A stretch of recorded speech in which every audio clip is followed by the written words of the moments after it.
Are you struggling for consistency in your sim racing? Does your iRating look like a roller coaster? If so, we have good news for you. The way to get more consistent is to first understand what you're doing differently than the professionals. And VRS is the answer. With our competitive subscription, you will have the telemetry, setups, tutorials, and everything else you need to fully analyze your driving. Our data packs and the ability to compare your driving with the best in the world will show you exactly where to adjust your inputs, change your driving line, and shave seconds off of your lap times. And our powerful and precise Direct Force Pro wheelbase and precision pedals are being used by some of the world's best drivers. All these champions agree that VRS hardware is not just the best on the market, it's also priced well below the competition. So if you're looking to upgrade to direct drive and the best pedals in sim racing, VRS is your answer. If you want to get better, get faster,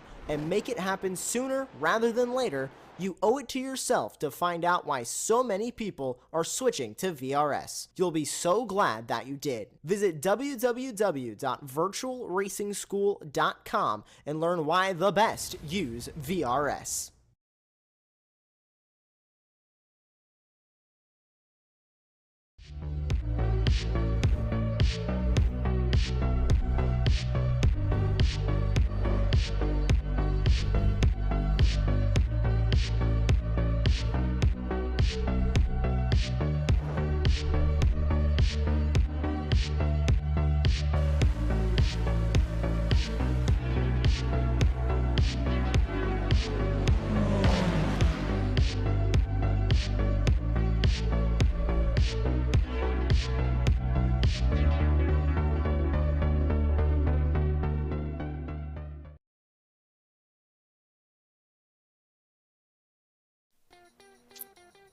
Good evening, good morning, good afternoon, wherever you are in the world, and welcome to the Radical Racing Challenge Round 3 here at Interlagos. We're live here at Apex Racing TV. I'm your host, Aaron Smith, and I am joined by Sam Fitzpatrick, who will be your broadcaster and your commentator today. Got quite a handful on his lap. And last week we had a pretty chaotic battle in the midfield at Okayama. Sam, what are your expectations today, just all round? Well, I think it's tricky to predict what's going to happen at Interlagos, and I think it's a circuit where you sort of think overtaking is going to be very possible. You know, that super long stretch from turn 13 all the way up to turn 1, but I don't think that's necessarily always the case. You can defend around this circuit, and so it could really go either way, I think, when it comes to tonight. I think we're going to see some good battling there, because whilst it's not necessarily easy to overtake, it's easy to stay close at least. And so, at least in the midfield, it should be another frantic battle. I would have to agree with you there. The midfield in these cars always seem to be pretty close and pretty chaotic. But last week, Nathan Moore did dominate the race pretty much throughout, getting through lap 1 cleanly with no mistakes, as some of the drivers were complaining of front locking last week, which really hindered their progress throughout most of the race, as it really does affect these cars. They are so sensitive on those fronts, but we'll see if anyone can challenge him today, as we're just in qualifying now. And I'm not really sure who's going to come out on top here, because last week Nathan seemed to be down and out until the very last second. I think it was, I can't remember exactly who it was, but it was one of the Spaniards who was on pole for most of the race, most of qualifying. And can Nathan do anything today to try and secure another pole position? The Brit been pretty consistent so far this season, getting second place at round 1 in Spa, and of course winning last week. And can he take another victory here at Interlagos? We were speaking last week at how these cars and around this track, especially through the middle sector, can be a pain in the arse. Really, really difficult. Sam, what do you think these drivers will have to do to keep on their toes today, especially through that middle sector? Well, I think it's going to... Sorry, Aaron, for cutting you off. I think, yeah, in that middle sector, trying to keep those front tyres in the right operating window. This car, you know, maybe it's a little bit better this season, but it's still understeers. a fair amount. I think that's perfectly realistic, so that's what it's going to do. And so around these fairly long radius corners, you need to make sure that you're not pushing those front tyres too much and really using them up. Of course, you can cool them down through turn 13, albeit even then, of course, you know, it's going to be a very long left-hand turn again. You're going to generate a decent amount of tyre pressure. But yeah, I think just staying patient for these drives is going to be a really crucial thing. And I'm sure they've been practicing a lot during the practice. And well, we are seeing that come to fruition right now. Who is going to go to the top after the first set of times? At the moment, it is Lucas Vieira. He is cleared by 300 of a second. But the Jazz have got one more lap to go, and this second lap is usually the best of the two. Absolutely. I mean, these cars, as you were saying, do take a while to heat up, but they can also overheat very, very easily. As the front locking, maybe just getting a little bit of a slide, they can just send these cars over the edge. And I think some of the drivers were saying last week, it takes so long to cool them back down again, around a lap or two, to fully cool them down. And you're going to be about half a second or a second off the pace if you're not careful. But yeah, Vieira going to the top of the timesheets, not really a name we've seen so far this season. And maybe he is the one to take the challenge to Nathan Moore tonight. And bear in mind, it is the Brazilian Grand Prix, so I'm imagining he would love to take victory here today, as the Brazilian fans are always so passionate around this track. I mean, who can blame them? An absolutely gorgeous track. Brazil having a lot of history in motorsports, actually, obviously with the likes of Ayrton Senna, Rubens Barrichello, and so on and so forth. As Ant Castles actually goes to the top of the timing sheets, but Vieira just about overtakes him by 1/10 of a second exactly. That was a pretty decent lap, and I think Nathan Moore going to shoot to the top? He is, and beats Vieira by another 1/10 of a second. And a few drivers setting purple sectors at the moment, but that was an incredibly good lap from Nathan Moore to get 1/10 of a second ahead of Vieira. Yeah, that was absolutely great lap right there. And yeah, hopefully, yeah, it's going to have a Felipe Massa around this circuit and not a Rubens Barrichello. Very kind of dividing between those two drivers' experiences around this circuit. So most very quick lap so far. Is this going to put him anywhere near the top? It does! Look at that! Ooh. Felix Simoes, seed number 7, goes to the top. I was not expecting that. I thought he might be high up. But forget the Brazilians doing well. It's the Portuguese-speaking drivers who are doing well. Simoes up at the top. And that is a turn up for the books. We do not see Alex Simoes too much in this series as far as I'm aware. But that was an absolutely lovely lap time from him right there. Watch out for this man, John McCutcheon. He has got this lap, and he will get another lap afterwards. So I don't think he'll get pole position, McCutcheon, but then I didn't think Simoes was going to get pole position either. But he's still got this lap, another lap to go, does McCutcheon. Most of the drivers are back to the pits. But wow, what a lap from the Portuguese.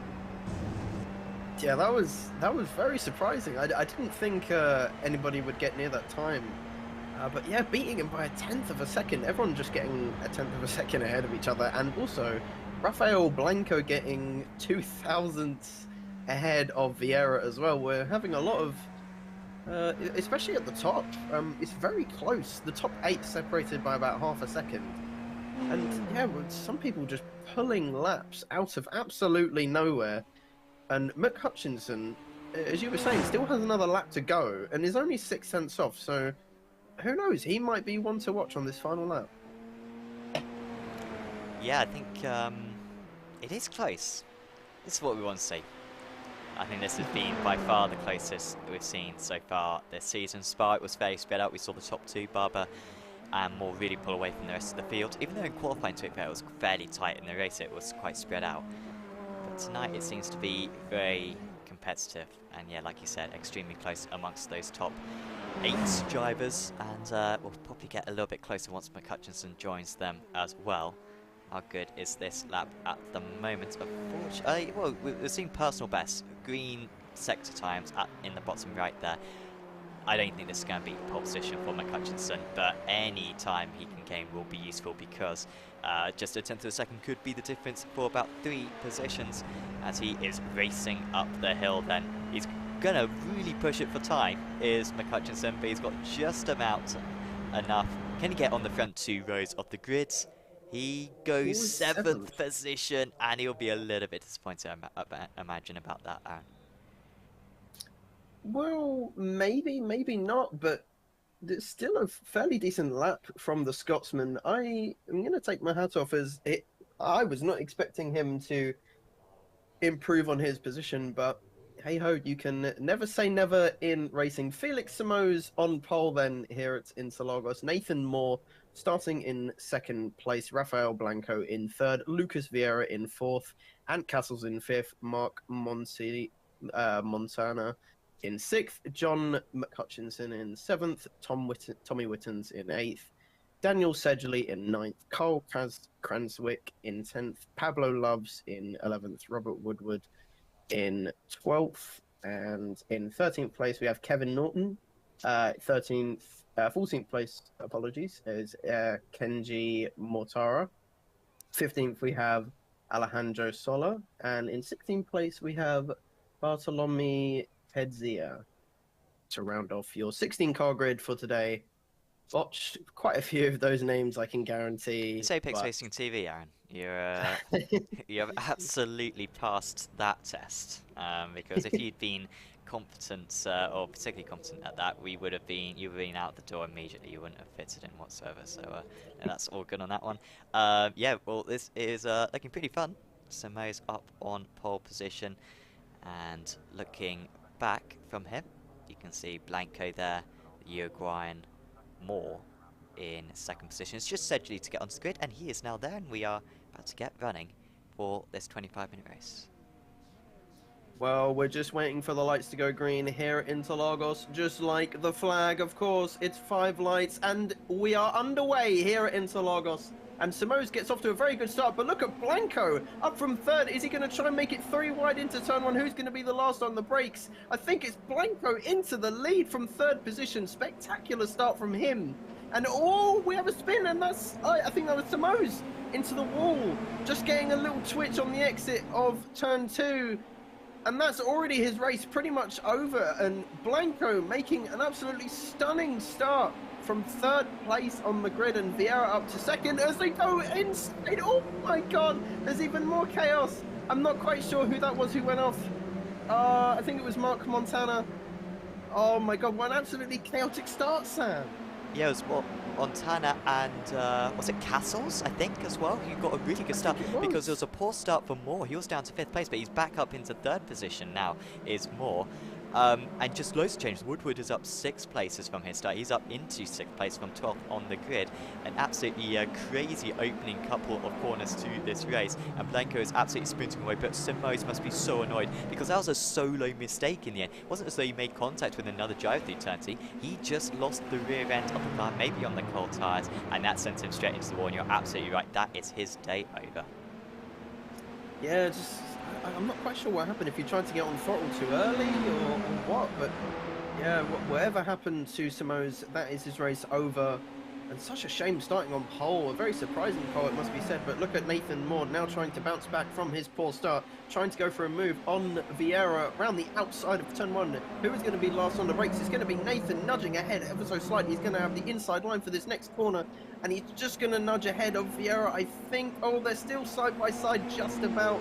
Nathan going around the outside still is going to get the better launch off of this corner. As you can see in the background, it's still chaos in the midfield. Everyone trying to slipstream each other. Nathan now defending on the inside into Tecida Del Lago, and Vieira going around the inside. What an amazing overtake by the Brazilian.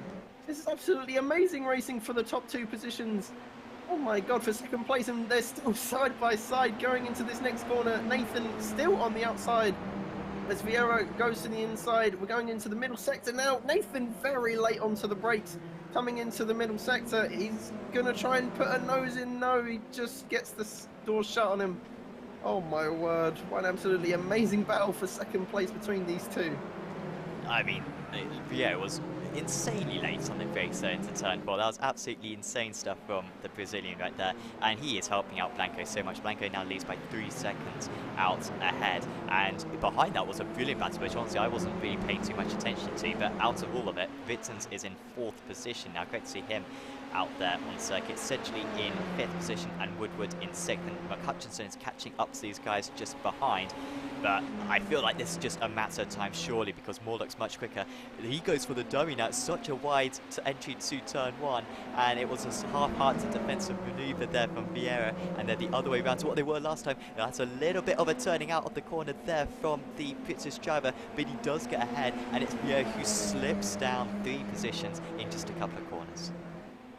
Yeah, that was, I mean, after an extraordinary defence the lap before, a pretty poor defence from Vieira this lap, losing 3 positions in literally a corner. He's trying to put a nose in on Sedgley in 4th there, but he's going to try and have to gain up those lost positions. I'm not sure quite how he's going to be able to do it, because the drivers ahead of him are very competitive, especially with Nathan Moore now trying to, I was going to say catch Blanco, but is that gap already too big for him to make up? 4.3 seconds.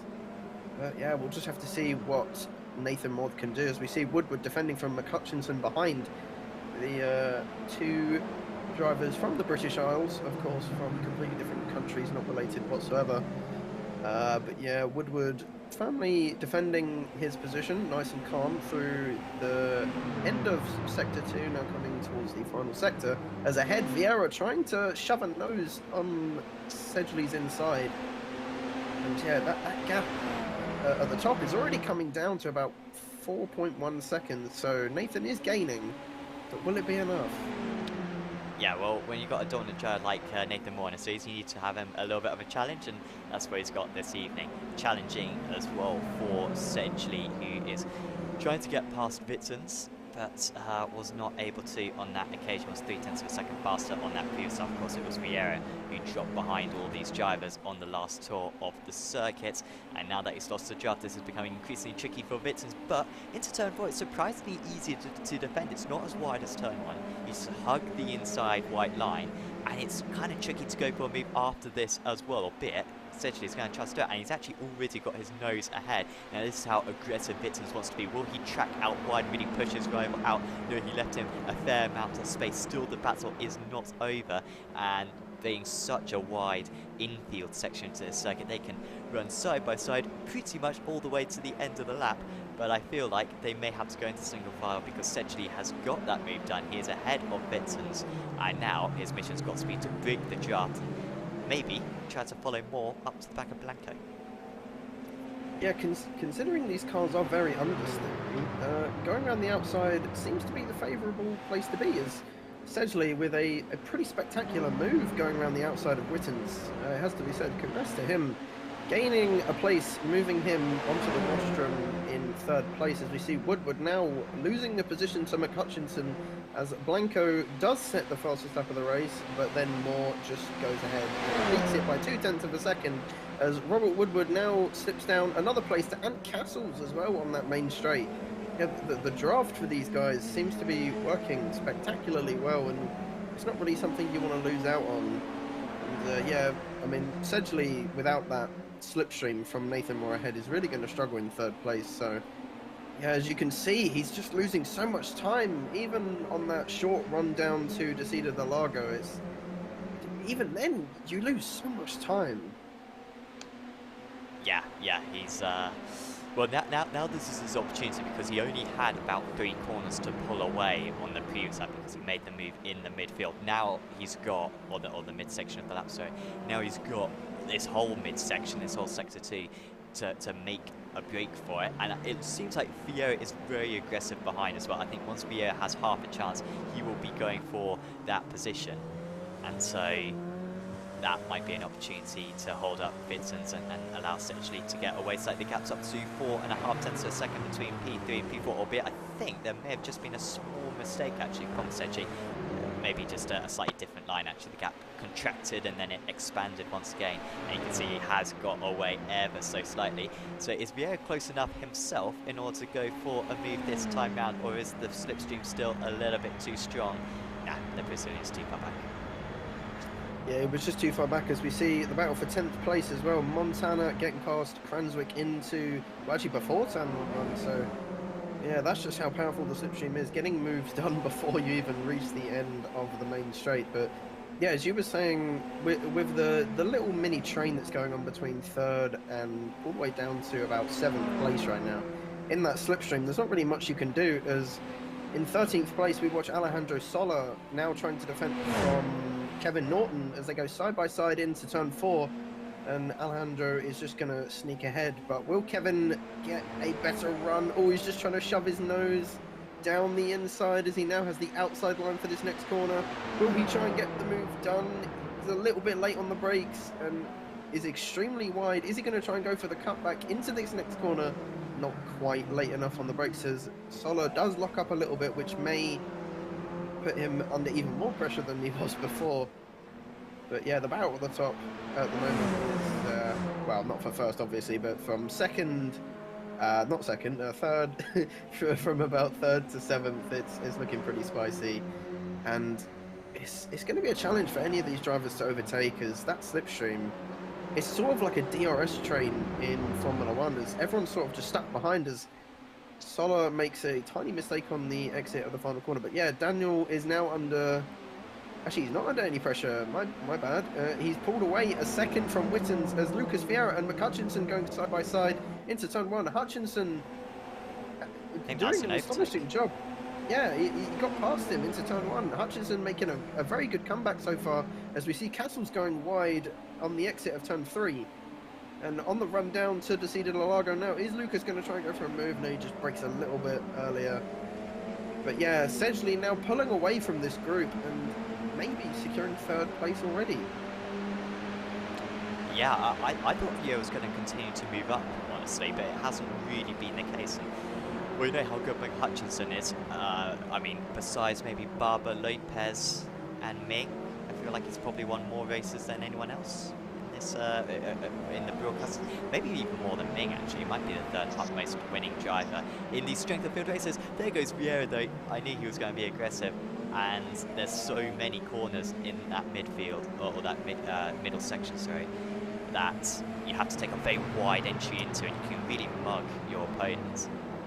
But Vieira attempted to do that, didn't quite work out, and now, once again, he's at threat of falling back now behind Ant Castles, who's had a very quiet evening, but of course, Ant was able to get, I believe, 4th position in the last race.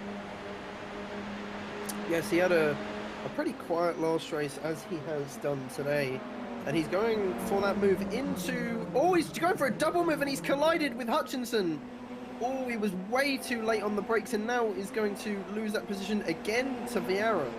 And just as you stop talking, he absolutely bottles it into Hutchinson. Yeah, nice commentator's curse, Sam, you've done it again, but Hutchinson now surely has damage.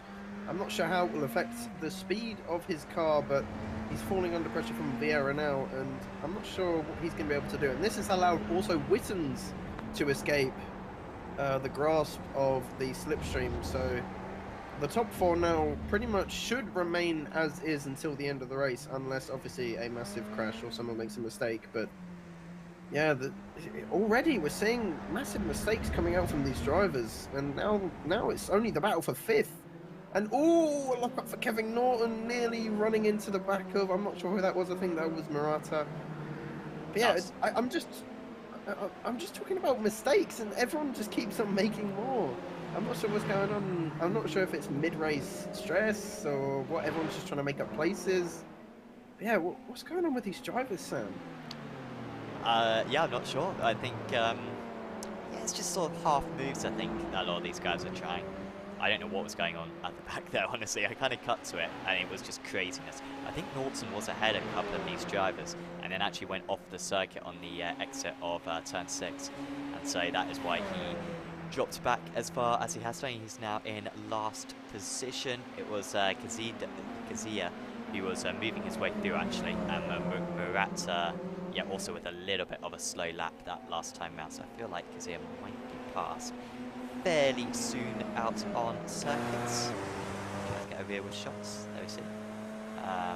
The European driver gets extremely close, and Murata taking a slight early turn in there just to avoid any threat of an overtake, but didn't seem to be the fastest line for the corner. Kazia can sort of see Solar only just ahead as well, so he wants to make this move nice and quickly if he possibly can, and he's going to do that by going all the way around the outside. Has he got enough front-end grip through the second bite? It seemed like he had to be very hesitant on the throttle still. Now he's super late on the brakes, a little bit too late potentially. No, he has got it done. Murata, the Japanese driver, was not able to hold him back, and Bartholomew Kazia is moving up through the order as Norton feels like retaking that position as well. Yeah, at the back, everyone's it's very much a chaotic little battle, but very entertaining, it has to be said, as Woodward now still trying to make his way through the field. Now has to defend from Montana behind, and has already got his nose ahead of the British driver. Going into turn 1, who's going to be later on the brakes is going to be Montana. Yeah, the braking zone into turn 1 is incredibly important.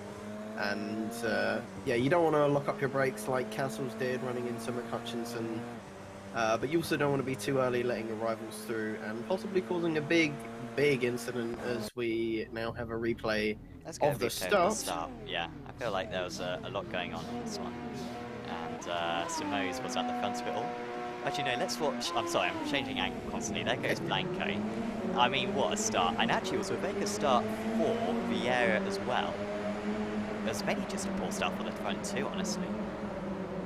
And yeah, then... the front two not really getting away very well, and then he touched the grass on the inside of turn 2.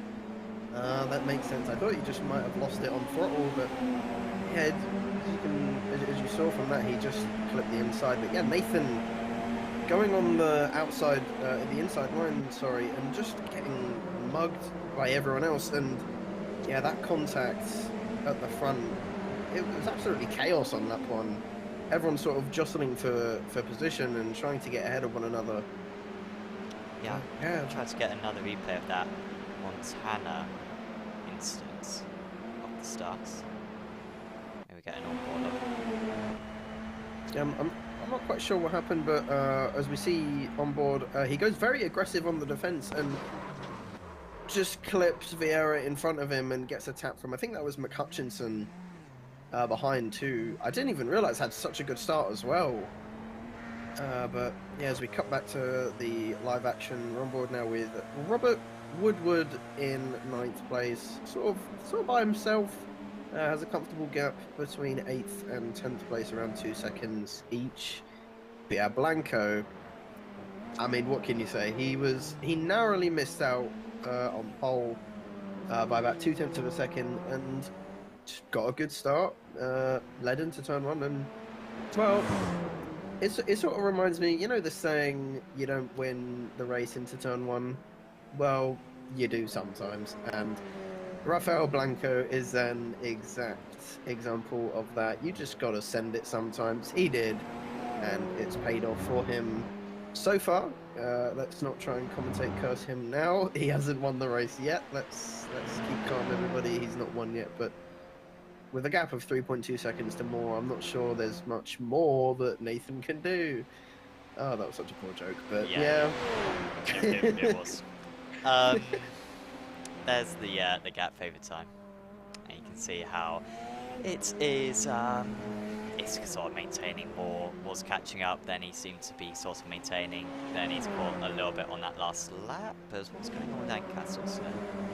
I think this has been a move. Was that a move for Vieira? I think Castles dropped a couple of positions, hasn't he? Yeah, I think Castles either tried to go for a move and it didn't work, but now they're going 3 wide all the way down to turn 4, but everyone just sort of backs out knowing that would be an incredibly bad idea. But Vieira goes very wide, excuse me, oh my god, and now he's under pressure from Montana behind. He's squeezing him all to the edge of the track, and I think he's just going to try and shut the door on him going into turn 6, and yes, but Montemina going to send it into this next corner. Oh, he's going to give him a little bit of a love tap, and they're still side by side, but once again Castles just shutting the door on the Spanish driver. But these drivers are absolutely sending it on these final laps. Castles under so much pressure. I mean, he has made a lot of contact today, and remember, iRacing now does have damage over time, so maybe Castles might have damage, I'm not quite sure. He has fallen out of the slipstream of Vieira in front, So he's going to be under loads of pressure from Montana now. And I'm not quite sure, as we didn't see a lap ago, I'm not quite sure what happened. I don't know if he tried to go for a move like he did with Hutchinson and just locked the fronts and went wide. I'm not quite sure what happened, but going side by side into turn 1, Castle's just ever so slightly later on the brakes. He's going to try and shut the door into turn 2. Coming out of the center S is all the way down onto the run into turn 4. Is Montana going to be able to do anything, or is he just too far back? He is gaining, but unless he absolutely sends it into this corner, I don't think he's going to be able to do much, and no, he just sits behind for now. But yeah, Castle's had a very up and down race so far. I'm not quite sure if he's just chosen to go too aggressive today or what, but not had the best of races, has he, Sam? No, it hasn't quite delivered on the same pace, but it's just been a very competitive field, honestly. It's great to see so many drivers so close.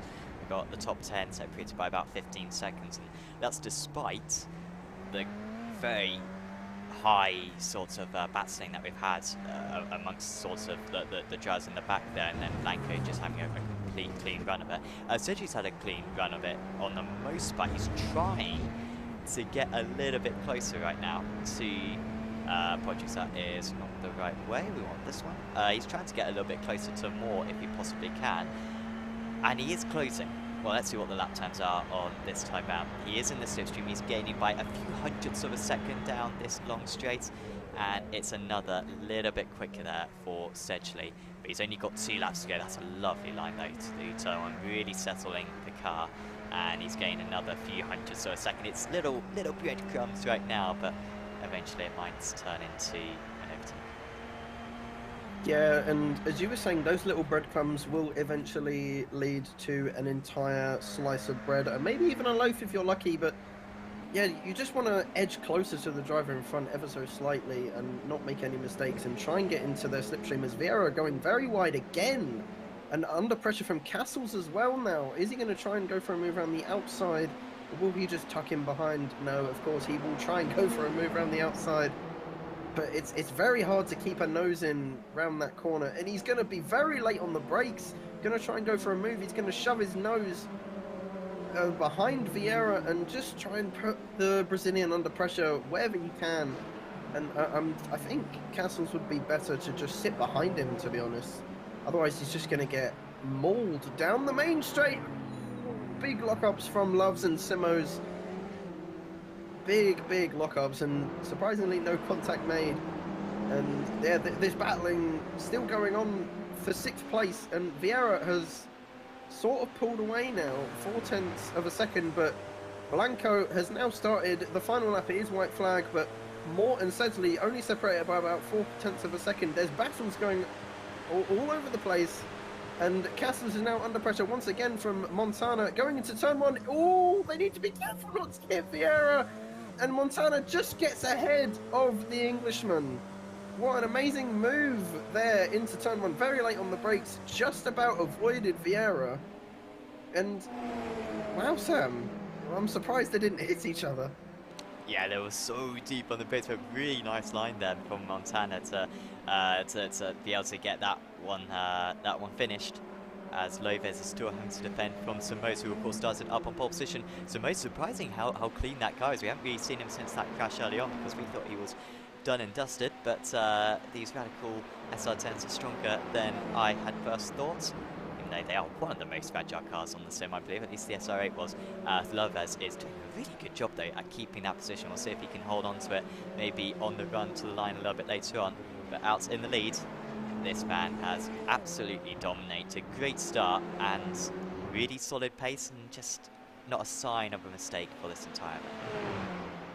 Yeah, Blanco didn't really put a foot wrong. He had a comfortable gap to Moore behind, just kept his head cool, and has just absolutely dominated this race. He comes across the line to win in Brazil, a spectacular result for him. Moore just about holds on to 2nd place. Witters in 4th, Hutchinson in 5th, great drive from him. Vieira, 6th place, what could have been for him. Montana with that beautiful move in 7th, Castles in 8th. And Love's just holding on to 10th as well. Simos, what could have been from pole, If not for that early mistake, Sola in 13th, Kedzia in 14th, Norton coming across the line in 15th, and your last place driver, Murata, in 16th.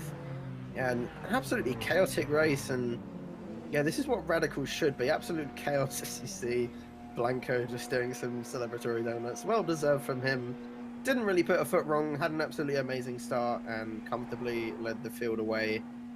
But honestly, I'm surprised about more, if I'm being completely honest. I was expecting him to either catch Blanco or not fall under pressure as much as he did from Sedgley, because on that last lap, I think the gap at some point was about a tenth of a second.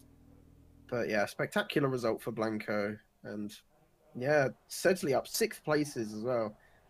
Well done to him as we get onto the results of today's race.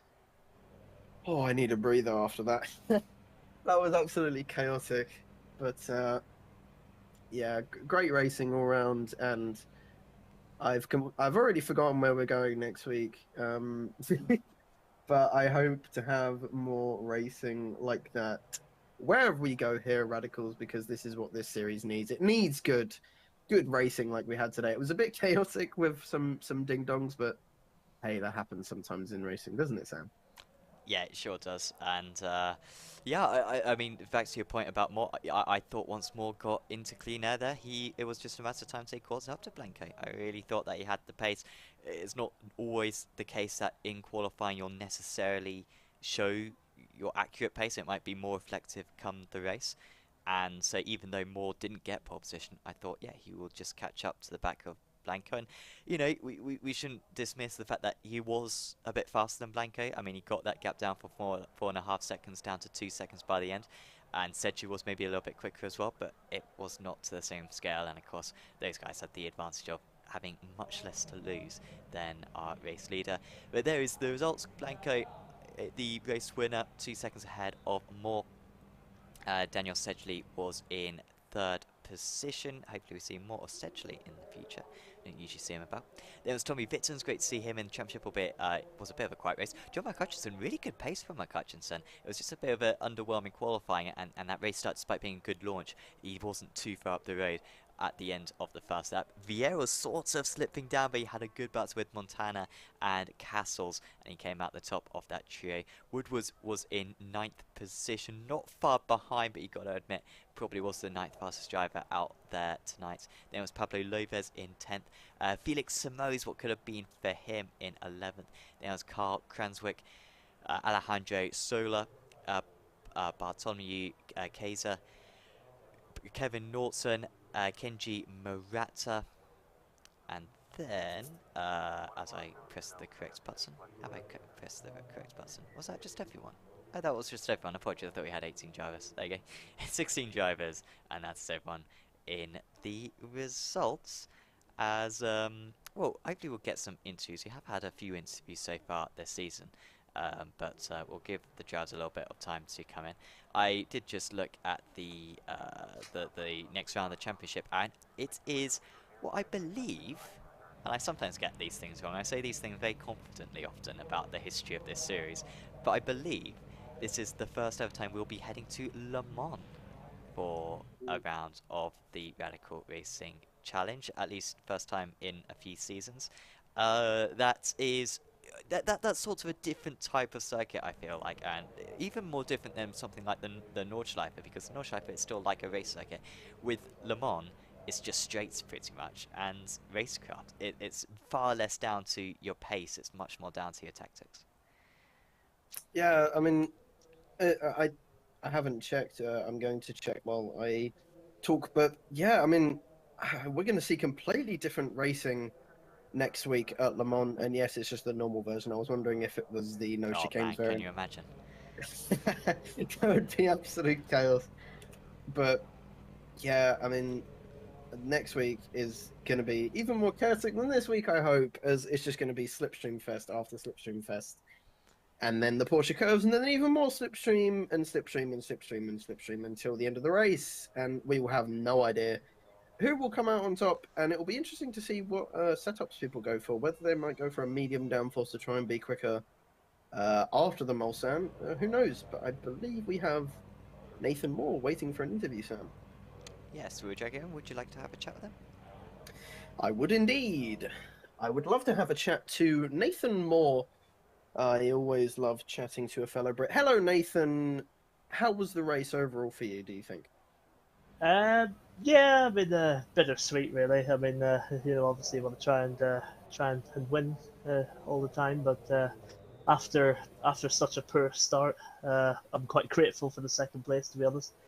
Um, I thought I was going to get collected. I think the pole sitter, I believe it was, went off at turn two, and yeah, I was quite fortunate that he didn't rejoin the track. Otherwise, it would have been mayhem at the start. But yeah, had some nice battles with Lucas as well. Took me a lap or two too long to get the move done, but eventually got it. And then yeah, was just trying to survive at the end with Daniel putting the pressure on. So yeah, I'm happy enough for the P2, but of course, winning is always the target, but you can't win them all. Raphael was he deserved the win, and yes, he showed some good pace, and yeah, congrats to him. Yeah, speaking of the win, was there any more you think you could have done today after what had happened? Do you think you maybe could have won after that lap one incident being, I think it was around 4 seconds behind Rafael? Do you think there was anything else you could have done today, or do you think second was probably where you should be?